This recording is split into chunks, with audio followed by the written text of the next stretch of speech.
Oke, jadi video kali ini mengenai berita-berita viral yang ada di bulan Februari awal, kalau nggak salah, mengenai sikap wancanegara, turis wancanegara yang ada di Bali yang semena-mena. Berbagai macam viral yang dari pengendara motor, tidak pakai helm, kemudian mungkin ada beberapa negara spesifik seperti negara-negara Ukraina ataupun Rusia yang mulai benar-benar kelewat batas dalam holiday mereka di Bali. Dan itu membuat gue jadi aku mau tahu gimana sih pendapat orang asli yang ada di sana yang benar-benar real dari dua sisi, dari orang-orang bulenya mancanegara, karena siapa tahu banyak juga orang-orang mancanegara yang sebenarnya juga mereka kesel terhadap segelintir kelompok yang semena-mena, dan juga yang pastinya para pelaku turis lokal Bali yang ada di sana, maksudnya para pelaku turis Indonesia yang ada di Bali. Cuman pada saat gue coba waktu gue di Bali interview orang-orang mancanegara ini, orang-orang bule ini kebanyakan mereka tidak bersedia, either mereka lagi sibuk ataupun mereka memang tidak mau ada, dan juga mereka tidak mau berpendapat atau apapun, sehingga gue coba ubah konsepnya jadi mau nggak mau hanya dari sisi para pelaku industri pariwisata yang ada di Bali, orang lokal. Sehingga demikian yang akan kalian lihat saat ini, bagaimana hasil interview gue terhadap mereka-mereka para pelaku, keluh kesahnya, kemudian bagaimana semua opini mereka terhadap belakangan ini para wisatawan mancanegara yang sering sekali meresahkan, dan juga bagaimana sih keinginan selanjutnya agar bagaimana lebih baik ke depannya. Jadi semoga bisa menjadi hal yang baik dan bisa kalian nikmatin. Oke, enjoy. Nah, kali ini gue jalan biasa dulu lah, sambil lihat-lihat, siapa tahu nanti dapat ini kan orang-orang yang bisa gue tanya, yang lokal dulu. Udah lama juga nih gue nggak jalan di Seminyak, jadinya lumayan lah. Nih, lagi sibuk gak? Lagi sibuk gak? Lagi sibuk gak? Tapi asli Bali apa enggak? Madura. Oh, Madura. Oh, tapi nggak apa-apa nggak kalau misalnya saya nanya-nanya tentang turis di Bali? Saya mau nanya tentang kayak pendapat orang lokal yang kayak pelaku-pelaku industri lah, yang tukang sewa motor atau gimana. Iya. Itu nggak apa-apa ya? Ya, sama. Oh ya. Bentar. Pakai mic-nya. Oh nggak apa-apa lah. Jadi kalau mau nanya sih, kan sekarang kan lagi viral ya video-video orang-orang bule yang naik motornya ugal-ugalan. Oh iya. Itu emang hancur banget nggak sih? Kayak bener-bener kesel banget nggak sih kalau kalian ini misalnya di sini kan sering nongkrong, sering nyantai, itu tiba-tiba bule rusuh, mabok. Itu emang kayak gitu nggak sih? Bener nggak sih? Ya tergantung masing-masing orangnya sih bang, kayak gitunya. Ya kan kadang bule emang ada kayak gitu. Cuma saya pribadi sih nggak suka juga. Oh gitu ya? Iya, soalnya kan ya pendatang ya gimana lah gitu. Merusak sama kultur Balinya kan gitu bang. Soalnya kan kita juga ya tahu sendiri lah gimana. Dan juga oke lah kalau mabok terlalu ekstrim ya. Kalau yang kayak semena-mena misalnya, karena mereka yang bawa duit, terus kayak mereka nggak ngerespek kayak orang lokal, kayak bener-bener kayak ngebabuin gitu. Ada nggak kayak pengalaman gitu atau kayak gimana? Pernah sih banyak. Makan saya juga kalau jualan itu kadang ada bule sombong tuh kan kayak gitu. Ya saya juga nggak respect gitu. Soalnya kan emang mau gimana lagi udah namanya pendatang udah bang, kayak gitu bang. Oke. Terus kalau misal untuk isu yang pemerintahan Bali mau ngeban orang-orang bule ini pakai skuter, pernah dengar nggak? Kalau itu belum pernah sih. Belum pernah dengar isu itu ya? Oh, jadi palingan cuma mentok tentang ini aja ya, kayak orang-orang bule yang di sini yang semena-mena aja ya. Nah ya, kalau itu udah sering di sini udah biasa udah sih. Jadi kayak emang udah biasa, jadi ya dibiarin aja gitu. Ya emang kayak gitu bagian dari pariwisata Bali apa gimana? Ya bukan dari pariwisata Bali. Emang dari ya masing-masing orangnya udah itu. Masing-masing dari pendatangnya udah kayak gitu. Soalnya kan kita juga nggak berhak sih kayak gitu. Ya memang sih kita juga bisa ngebantu, tapi kan nggak langsung nggak langsung berhentiin seketika, nggak bisa gitu. Soalnya kan udah ada tugasnya masing-masing lah gitu. Jadi intinya balik lagi ke oknumnya masing-masing ya. Tapi kalau untuk kedepannya istilahnya pengennya lebih kayak gimana? Ya tentrem, ya gimana damai gitu di Bali. Soalnya kan Bali itu udah terkenal sih bang, perwakilan dari Indonesia lah gitu, salah satunya udah di Bali. Ya gimana lagi, udah kita ya harus juga kita kondusif juga, kita harus Jadi kayak nggak bisa banyak juga ya, kita cuman bisa edukasi, bagi sosialisasi, karena memang mereka hanya sendiri yang ya dari latar belakang beda gitu-gitu ya. Ya gitu dah Bang. Oke. Iya. Sip. So far so good. Oke, thank you ya. Oke teman-teman, jadi kita udah balik lagi untuk tamu kedua, Beli Fendi ya tadi namanya. Fendi. Oke, jadi kan tadi saya nanya tentang orang-orang Bali yang di sini menghadapi turis yang banyak viral video cara bermotornya jelek, kemudian ya semena-mena.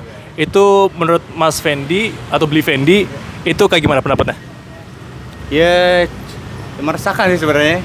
Maksudnya ya bagi kasihan untuk mungkin yang orang-orang yang nggak tahu apa tiba-tiba kena tabrak atau apa kan, kalau tak bulenya lagi ngawur-ngawur bawa motor kan gitu. Kalau menurut Beli Fendi, karena kita belak-belakan aja kan, tamu dari Ukraina sama Rusia yang tiba-tiba booming di mana-mana ada, ya mungkin kebanyakan di Canggu ya, Canggu atau Seminyak juga kan. Nah itu menurut Beli Fendi kayak kita nggak mau ngomongin negaranya ya, takutnya kan kita kena diskriminasi. Cuman di fakta di lapangannya seperti apa?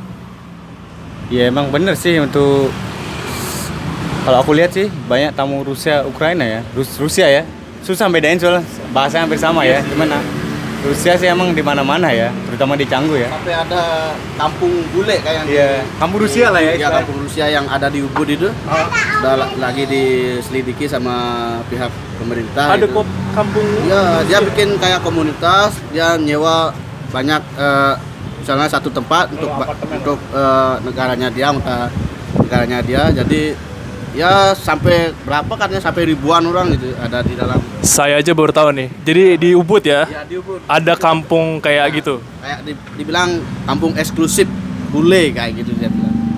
Itu baru-baru ini atau setelah yang G20 kemarin atau gimana nih? Ini hari-hari ini tapi sebelumnya emang ada, cuman nggak sebanyak ini. Ini kan karena emang jumlahnya terlalu banyak, dibilang lah kampung eksklusif, bisa dibilang kampung bule kayak gitu yang ada di Ubud sekarang. Nah kalau menurut ya untuk kedepannya lagi secara ini ya awam sebagai orang kecil lah ya melakukan ini, gimana kedepannya untuk pemerintah? Apakah pemerintah lokal yang harus lebih ketat atau dari orang Balinya sendiri yang lebih jangan terlalu open buat, karena kan sekali open ya gitu dah mereka jadi keenakan ya itu. Kita sih sebenarnya kembali sama yang pemerintah ya, yang dari pihak atas, karena dari pihak atas sendiri dia melonggarkan kayak bisa kayak itu. Jadi katanya informasinya tamu yang mau tinggal stay di Bali, kalau dia punya istilahnya sejumlah uang minimal 2 miliar, dia bisa tinggal 5-10 tahun di Bali. Itu ada ternyata. Ada. Kayak kemarin saya baca informasinya di berita, memang seperti itu. Jadinya kan tamu yang mempunyai uang, Iya. setidaknya memenuhi kriteria dan syarat dari pemerintah kita di sini, dia bisa tinggal di sini lama kayak gitu. Itulah yang mungkin kelonggaran Oke. dari pihak Memang tetap dari orang lokal juga sih ya, membantu ya. Jadi nggak usah disembunyi-sembunyiin sebenarnya. Oh. Ya sebenarnya memang kalau pastilah ada oknum lokal yang bantu lah ya untuk mempermudah mereka kan dalam ngurus apalah. Buktinya kan ada yang punya KTP tuh. Itu saya juga nggak tahu. Iya, itu Ya kan. saya tahu kayak plat nomornya itu bisa beda. Ya itu pasti orang lokal yang bantu. Iya, itu Cuman otomatis. KTP lokal. Iya, ada bule kan yang punya KTP 2 ya, lagi diselidiki. Itu kan kalau nggak ada dari Iya. Capil atau orang lokal kan nggak mungkin mereka datang sendiri ke Capil kan. Betul. Ngurus-ngurus. Itu mustahil banget. Jadi makanya perlu dari orang kita juga sih. Oh, oke. Dari pemerintah sama orang kita lah ya. Ya. Jadi kalau mau semuanya lebih baik ya harus kerjasama sih pemerintah sama orang lokalnya sendiri ya. Jadi jangan karena uang, udah diproses aja lah biar cepet, biar dapat uang aja. Iya. Itu udah bisa jadi kesimpulan juga ya dari pemerintah lokal sama orang lokalnya juga. Iya. Jangan terlalu open banget ya. Iya. Boleh turis, cuman harga diri juga lah ya. Iya. Jangan menjual orang lokal. Itu kayak jangan orang lokal ya malah nyembunyiin. ya Kedepannya mungkin nggak bagus banget ya. Yang ada kita dijajah jadi ujung-ujungnya nanti kan. Orang lokal sendiri kan yang menderita kan. Iya. Ya, kita kerja sama mereka jadinya kan. Padahal yang punya kita kan. Kita punya tanah cuma kita yang bekerja buat mereka kan gitu. Itu di oke. Wah, so far mantep nih. Makasih Beli Fendi. Sama siapa tadi lupa namanya? Tut. Blitut ya? Ya, Ya oke. Semoga bisnisnya lancar ya Blitut sama Beli Fendi. Ya. Nanti kalau mau ngeliat hasil videonya di channel saya Lucas Sitorus. ya Ya. Oke, siap. Have a good day. Oke. Jujur untuk yang tadi sih gue kaget banget, informasinya sangat-sangat Ya banyak banget hal-hal yang juga gue nggak tahu yang selama ini ya tersembunyi lah bisa dikatakan. Ya semoga next interviewnya bisa ada hal yang menarik lagi yang coba gue temukan. Ya sekarang udah narasumber ketiga. Sorry tadi Pak siapa namanya? Saya Putu. Pak Putung ya. Ya tadi kan saya sempat nanya tentang bagaimana pendapat Pak Putung ya.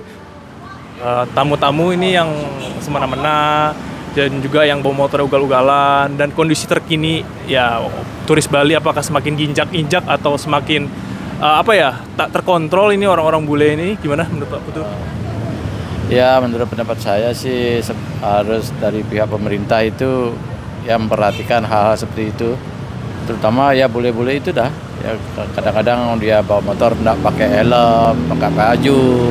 Kita yang lokal udah taat sama aturan, tapi bule-bule itu dikirain Bali ini harus semuanya dikirain harus dibayar dengan uang bisa selesai. Bukan begitu. Harus dari pihak pemerintah ini harus bertindak juga biar diperhatikan hal seperti itu. Kayaknya sih Bali ini terlalu murah dijual gitu rasanya. Benar Pak. Sorry tadi ada kesalahan teknis. Baik lagi Pak Putu. Jadi terakhir yang kita ngebahas bagaimana Bali ini agak terlalu murah nggih? Ya rasanya seperti itu dah, dijualnya terlalu murah makanya rame-rame ya jadinya kesini turisnya dengan harga murah dia dapat macam-macam modelnya begitu.